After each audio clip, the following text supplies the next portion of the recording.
추석 명절 연휴가 사실상 오늘로 마무리가 됐죠. 내일부터는 9월 정기국회 일정이 시작됩니다. 그런데 법안 처리를 위한 본회의 일정부터 여야 합의가 불발되고 있고 9월 국회도 험로가 예상되고 있습니다. 추석 연휴 이후 정치권 상황 분석해 드리겠습니다. 신지호 전 의원, 김영주 전 의원 나와 계십니다. 어서 오십시오. 안녕하세요. 안녕하세요. 안녕하십니까? 네. 추석은 잘 보내고 오셨습니까? 예. 추석 민심이 좀 어떻든가요, 김영주 의원님? 글쎄요, 이제 아무래도 이제 그 여야 모두에 대한 예. 정치권에 대해서는 사실은 좀 관심을 끊자. 관심을 그런 부분들, 끊자. 예, 우리 뭐 누가 더 잘한다 못한다 이런 얘기보다는 예. 실제적으로 보면 정치권들이 너무 민생과 동떨어진 얘기를 하고 있지 않느냐. 예. 그런 부분에 대해서 좀 냉각 상태인 것 같고요. 그렇군요. 그나마도 이제 어르신들은 이제 건강 문제가 있기 때문에 예. 의료 대란이 실제적으로 얼마나 심각한지 예. 또 앞으로 이제 뭐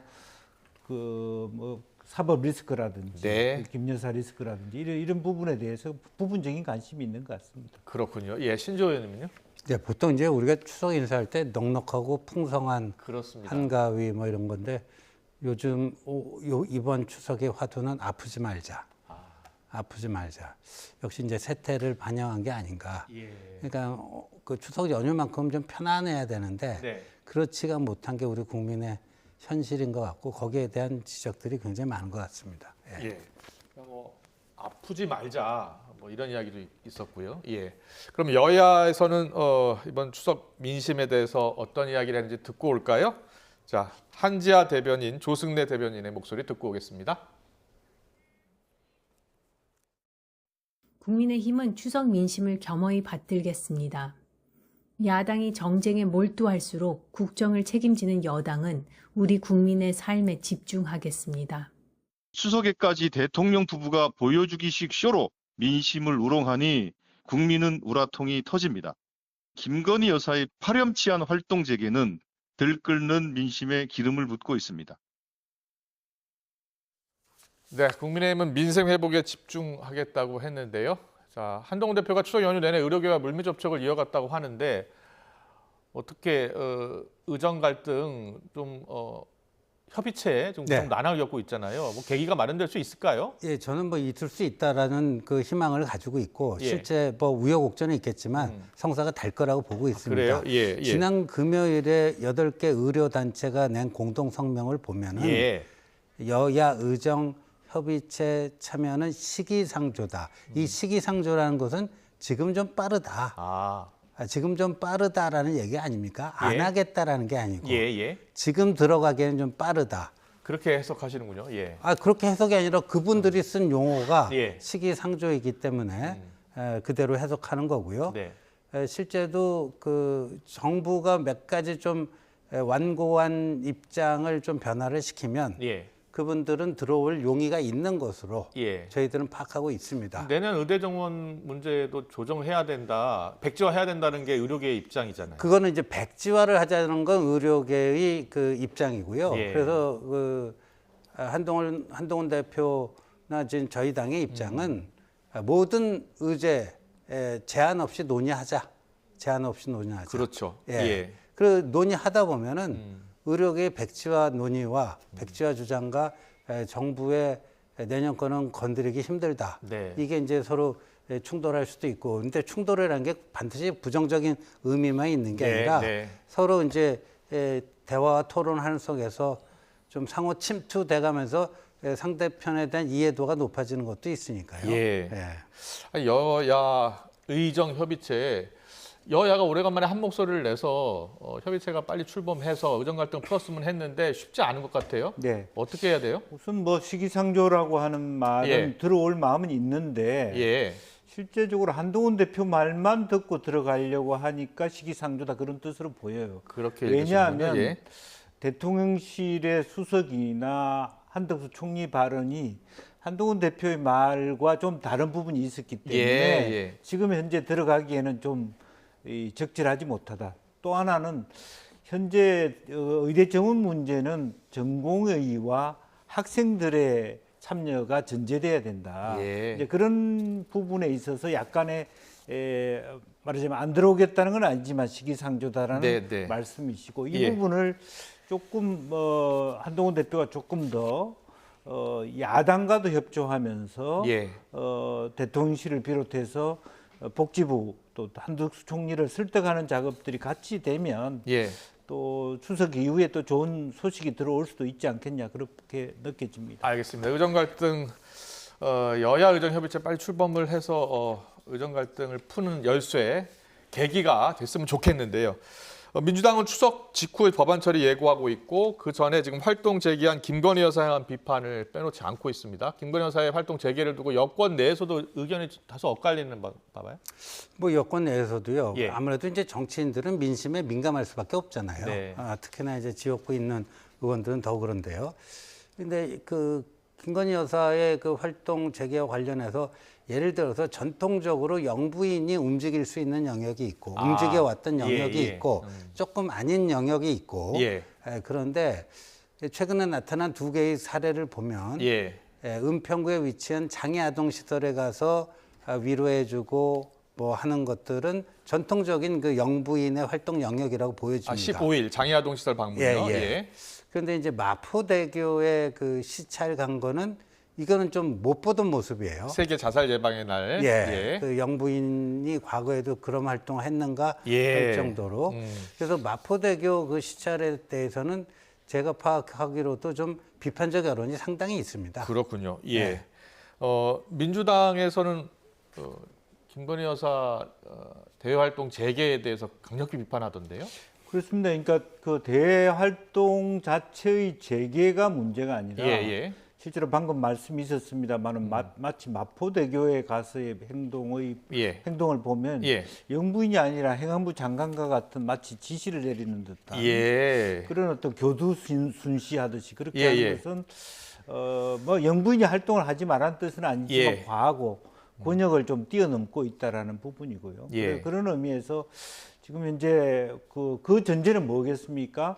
명품백 사건이 거의 무죄다라는 걸 확신하면서 재개하겠다, 재분석실 이제 설치하겠다라고 하는 건데 우선은 사실은 지금 먼저 해야 될 게 특별 관찰관입니다. 그러니까 실제적으로 보면 뭐 문재인 전 대통령의 다이시 문제나 자녀 문제가 실제로 뭐 퇴임 이후입니다만은 문제가 다시 돼서 검찰의 입에 간다라면 지금 우리가 예상할 수 있는 것은 이 좀 윤 대통령 퇴임 이후에 과연 이 문제나 다른 문제들이 벌어지지 말라는 법이 없다 이런 경고의 메시지가 있는 것이고요. 그렇군요. 저희들이 실제로 뭐 그야말로 유경수 여사께서 하셨던 어려운 곳을 위해서 또 혹은 뭐 여사로서 뭐 근데 주한 제외 공관장의 부인을 모신다든지 이런 것들은 지극히 반대할 것은 아니지만 실제로 선을 넘었다 이제 그런 부분이 있고 또 감정적으로 국민의 다수가 과연 김 여사의 활동에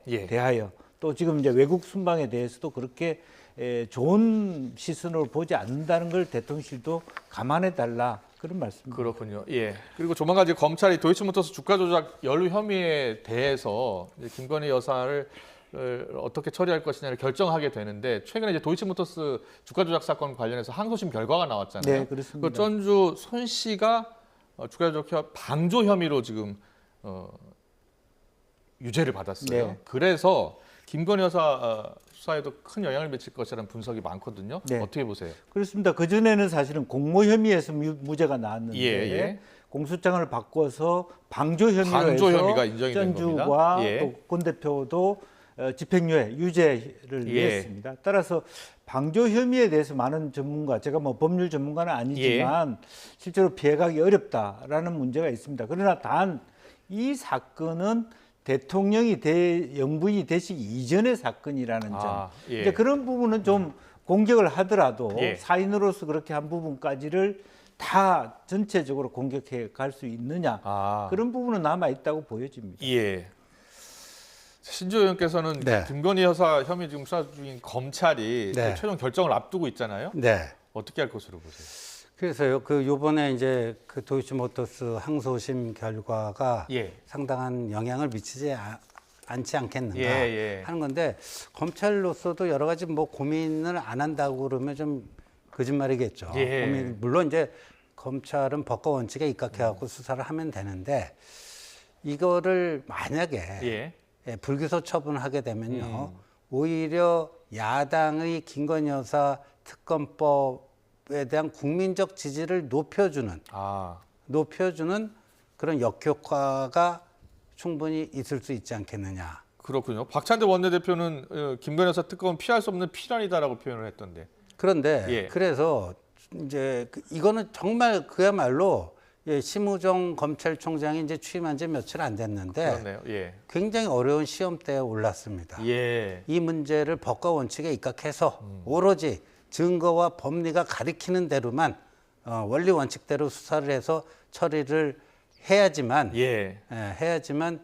이 문제에 대한 좀 의혹도 좀 풀리고 그렇지 적당히 수사하고 이거를 불기소 처분한다 그러면 오히려 야당의 공세에 휘발유를 연료를 좀 공급해주는 그런 알겠습니다. 것도 예상이 됩니다. 기소 여부를 이제 검찰이 곧 발표를 하겠지만 국민을 설득할 수 있는 그 기소 여부에 대한 입장이 나와야 될 것 같아요.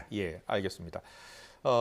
김건희 여사 특검법 관련해서는 9월 정기국회 본회의 때 처리하겠다는 게 지금 야당의 생각인데 일단은 추석 전에 처리하겠다고 민주당이 이야기했습니다만은 우원식 국회의장이 연휴 이후로 미룬 거예요. 곧 연휴 끝나자마자 하겠다는 건데 국민의힘은 26일 날 하자는 거 아니에요? 그래서 요번에는 일단은 통과가 처리가 되고 본회의에서 가결이 되고 대통령도 거부권 행사하고 재표결이 되겠지만 국민의힘 108석 중에 8명 이상이 넘어가야 되잖아요. 이번에는 넘어갈 것 같지가 않습니다. 이번에는요. 근데 지금 방금 전 얘기한 도이치모터스 수사 관련해 가지고 국민들이 보기에 검찰이 좀 부실한 수사 끝에 불기소 처분을 했다. 뭐 이렇게 되면은 그 다음번 특검법 처리에서는 어떤 상황이 벌어질지 조금 예단하기 힘든 그런 게 아닐까 싶습니다. 그렇군요. 김영주 의원은 어떻게 예상하세요? 뭐 그렇습니다. 이번에 원래는 이제 12일 했는데 국회의장 때문에 19일 날 하고 어렵사리 여당은 반대하고 있습니다만은 이제 법안 통과하는 것은 힘으로 1차적으로 할 수 있는 부분이니까요. 최혜병 특검법 그리고 김건희 여사 특검법, 지역사랑 화폐법 개정안 요거를 내일 하겠다는 거예요. 그래서 그 시간도 뭐 오후 2시로 잡혀 있고 다만 이제 필리버스터를 비롯해서 일정 정도의 여당의 어떤 저항이 예상될 수 있다라고 보여지고요. 그럼에도 불구하고 이제 처리하는 것은 그 이전과 거의 비슷한 행태로 가지 않겠나 싶습니다. 사실은 뭐 특검법의 경우에는 사실은 실효성이 별로 높지 않았다라고 생각하고 세 번에 있어서도 또 실질적으로 김 여사 특검법의 내용의 부분은 지난번에도 마찬가지입니다만은 오히려 전체적으로 뭐 이렇게 헌재까지 가든 어디를 가더라도 상당히 9대0 이렇게 일시적으로 문제가 될 수 있는 부분이 있을 수 있다라고 보이지고요. 오히려 숙성이 필요한 것 같고 오히려 지역화폐법의 경우에는 사실은 추적을 앞두고 좀 이게 통과됐으면 뭐 그런 바람들을 갖고 있는 것 같습니다. 국가적 지원에 근거를 두기 위한 것이니까. 알겠습니다. 잘 들었습니다. 계속해서 윤 대통령 지지율 보겠습니다. 추석 연휴 이제 공개된 윤석열 대통령 지지율이 있었는데요. 갤럽 조사는 추석 연휴 직전에 있었고요. 그리고 리얼미터 조사는 이제 추석 연휴 중에 있었는데요. 지금 보면 대통령 국정 수행 평가 27% 이렇게 나왔죠. 리얼미터 조사입니다. 2.9% 포인트가 떨어진 겁니다. 역대 리얼미터 조사로서는 대통령 지지율 최저치를 지금 기록했고요. 갤럽 조사도 20%로 떨어졌습니다. 긍정평가 20, 부정평가 70%인데 갤럽 조사 역시 윤 대통령 지지율 역대 조사 최저치를 기록하고 있습니다. 대통령실은 일희일비하지 않겠다라고 했는데 신주호 의원께서는 어떻게 보세요? 근데 이 대통령 지지율은요. 다른 정당 지지율하고 다릅니다. 또 후보 지지율하고 달라요. 윤 대통령의 경우에는 이제 대통령 되고 나서는 국정 수행에 대한 긍정이냐 부정이냐 찬반 비슷한 그 평가를 하게 되는데 후보 시절에는 다른 경쟁 후보하고 대비해서 내가 몇 %냐. 그런데 지금 갤럽 기준으로는 대통령 직무 수행 평가 긍정이 20%, 부정이 70% 아니죠. 예. 저건 경쟁자가 없는 거예요. 오롯이 그렇군요. 대통령의 국정 수행에 대한 국민들의 찬반입니다. 예. 근데 부정이 긍정보다 3.5배가 높다? 이거는 위험해도 한참 위험한 거죠. 아, 위험한 지지율이다. 예, 뭐 신호등으로 따지면 빨간 신호등 중에서도 가장 빨간색의 농도가 가장 높은 빨간 그 경고등이다. 이렇게 봐야 될 것 같고요. 네. 저걸 가지고 일희일비 안 한다 그러면은 정치라는 것이 국민들의 마음을 잘 헤아리고 국민들이 원하고 또 국가의 미래 발전을 위해서 필요한 일들을 찾아내서 하는 것인데 저거를 일희일비 않겠다, 어떻게 보면 좀 무시하겠다 이런 식으로도 들리는데 그건 굉장히 좀 위험한 발상이다 이렇게 봅니다. 그렇군요. 그런데 지금 리얼미터 조사에서 보면은 70세 이상도 부정평가가 50을 넘었습니다. 저는 그거는 이제 의료 대란 때문에 아무래도 이제 그 고령층은 본인의 건강, 자주 병원을 찾게 되지 않겠습니까? 그러니까 내가 아팠을 때 좀 편안하게 병원을 찾을 수 있는 환경이어야 되는데 거기에 대한 좀 반응인 것 같습니다. 전통적인 지지층이 있는 대구 경북 같은 경우에도요. 부정평가가 51.7, 긍정평가 41.1이에요.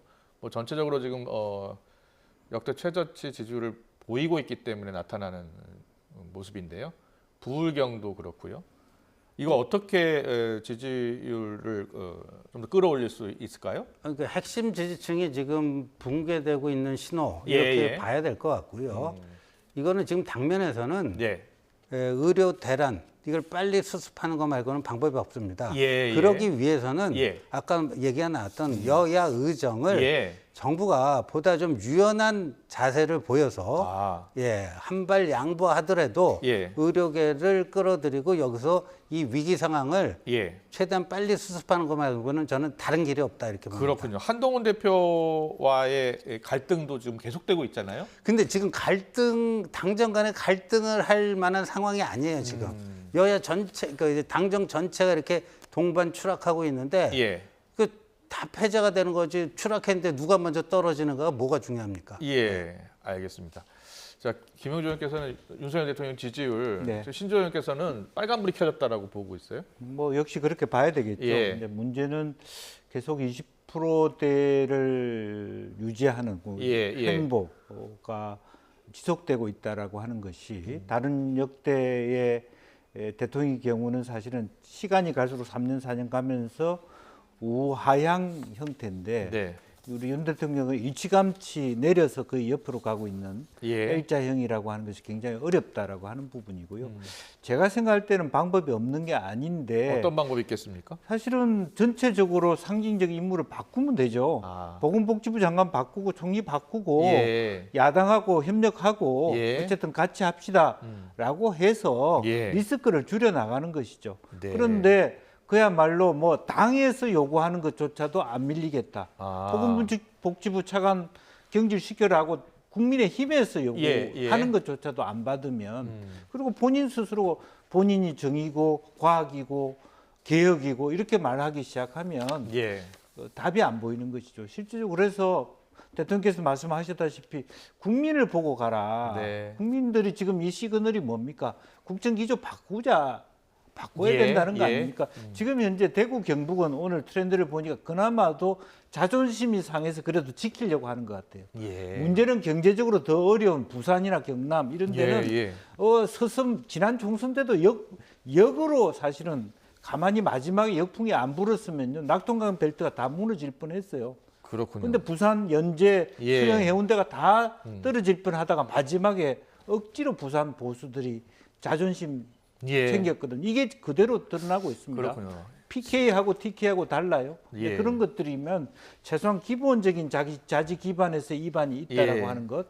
특히 의료 대란 같은 건 70세 이후에 가장 콘크리트한 보수 지지층들이 사실은 떠나기 시작한다라고 하는 것. 그다음에 과학기술자, 의사들, 가족들 전체가 사실은 우리 사회 지도층 아닙니까? 그분들조차도 이거 문제가 있다라고 하는 것은 조금 당과 정이 힘을 합쳐서 다시 한번 생각해 볼 문제라고 보입니다. 그렇군요. 알겠습니다. 두 분 다 이 여야 의정 여야 그러니까 의정 갈등 관련해서 대통령의 좀 적극적인 리더십이 필요하다라는 분석을 해주신 것 같습니다. 잘 들었고요. 10월 재보선 전망으로 이어가겠습니다.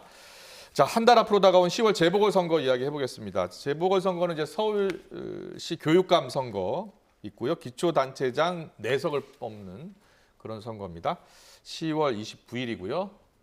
자, 10월 재보선 선거 관전 포인트를 저희가 골라봤는데 국민의힘 같은 경우에는 부산 경남 PK 수성 가능할까? 그리고 민주당과 조국혁신당 같은 경우에는 호남 빅매치 과연 누가 승리할까? 그리고 인천 강화 수도권 민심의 향방은 이렇게 봤습니다.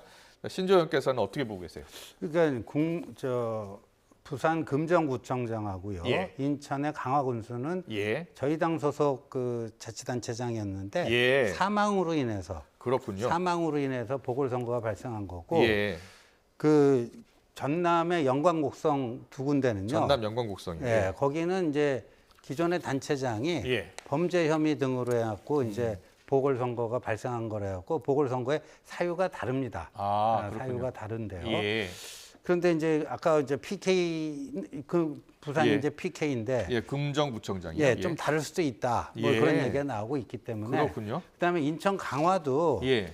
예, 저희 당 출신으로 인천시장을 2번이나 지낸 그 안상수 전 예. 인천시장이 예. 무소속 출마를 선언해가지고요. 그랬군요. 예. 좀 그렇습니다. 예. 그러니까 녹록지가 않은 상황인데, 네네. 근데 부산과 강화에서 예. 좀 안정적인 표차로 저희가 승리할 수 있으면, 예. 그러면은 이번 그 재보궐선거는 선방했다 이렇게 볼 수 있을 것 그렇군요. 같습니다. 예. 하나 더 여쭤볼게요. 영광하고 곡성 군수 재보궐선거는 지금 조국혁신당에서도 후보를 낸다는 거예요. 네. 조국 대표 같은 경우에 지금 재보궐선거 앞두고 월세살이 하고 있다고 하고요. 네. 민주당도 지지 않겠다. 그리고 박지원 의원을 선대위원장으로 임명했어요.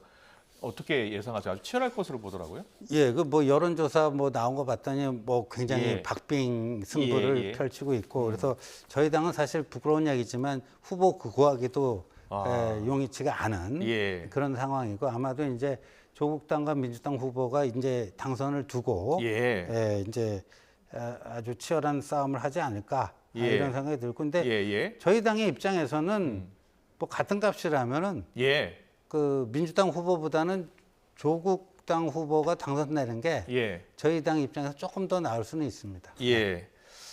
그럼 뭐 후보를 지금 내기 어려운 상황이라고 하는데요.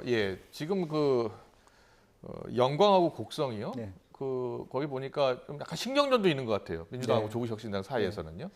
근데 지금 이제 곡성 군수는 이미 뭐 너무 차이가 벌어졌어요. 조국혁신당과 더불어민주당이. 그래서 거기는 뭐 논쟁의 의미가 없이 곡성 군수는 더불어민주당이 가져갈 것처럼 이거는 뭐 제 개인의 주관적인 것이 아니라 객관적인 데이터가 그렇게 돼 있고요. 다만 이제 영광 군수가 치열한 접점 속에 있습니다. 이제 그래서 그걸 이제 그야말로 조국혁신당이 하나 가져간다라고 하는 건 굉장히 사법 리스크를 앞두고 있는 이재명 대표에게 굉장히 큰 상처가 될 수 있습니다. 그래서 박지원 의원도 치열하게 뛰어가는데 다만 지역민들이 어떻게 보고 있냐. 그 지역에서 상당히 조국혁신당이 총선 때 많이 높았지만 좀 내려가고 있는 형국이 있기 때문에 최종적으로 어떻게 좌우될 것이냐. 다만 이 TK도 그렇고 호남도 그렇고 무소속까지 포함해서 그놈이다는 마인드는 있어요.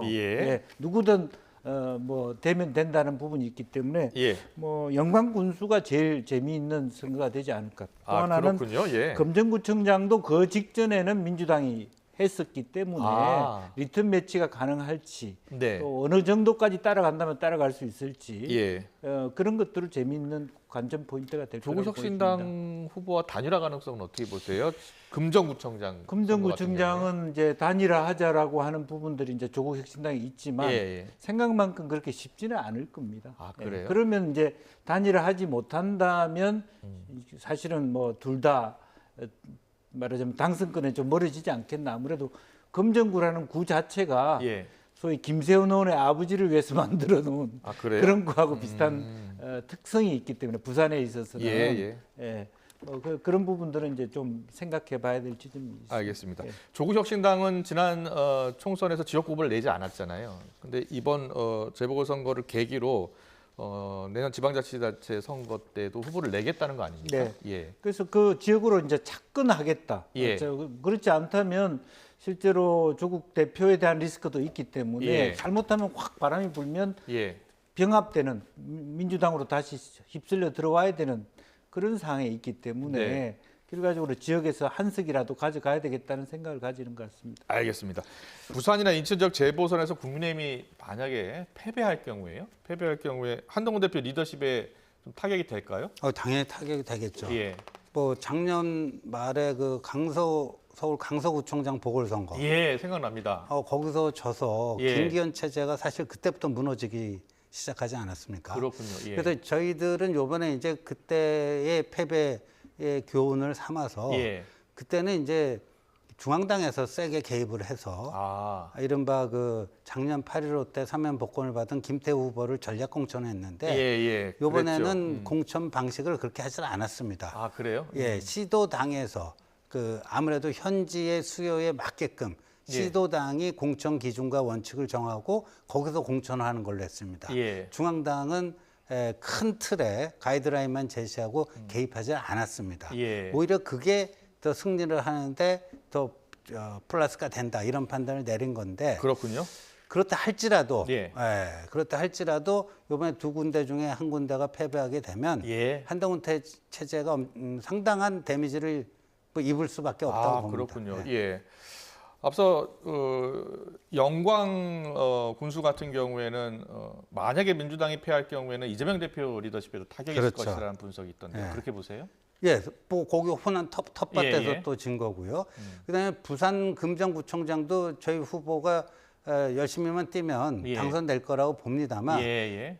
그러면 2위를 누가 할 것인가? 거기도 이제 조국당에서도 후보를 내고 있고 네.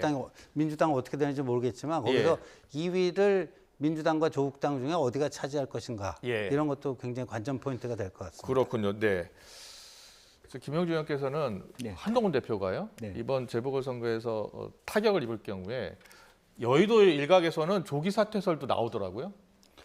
글쎄요, 어쨌든 이 바닥에 들어왔는데 예. 조기 사퇴를 하겠습니까? 어쨌든 예. 뭔가 결과를 내고 아직까지 많은 분들이 그동안 한동훈 대표가 아직 이렇다 할 결과를 안 냈다라고 하는 부분이 조금 이번에도 약간 지지율이 휘청거리는 게 있습니다만 어떤 형태로든 본인이 주어진 권한 안에 시간 안에서 결과를 내고 물러나더라도 물러나기를 바라지 않겠냐라는 생각이고 그냥 물러나지는 않을 것 같습니다. 알겠습니다. 예, 잘 들었습니다. 정치권 이슈는 여기서 마무리하겠습니다. 지금까지 신지호 전 의원, 김영주 전 의원과 함께했습니다. 잘 들었습니다. 고맙습니다.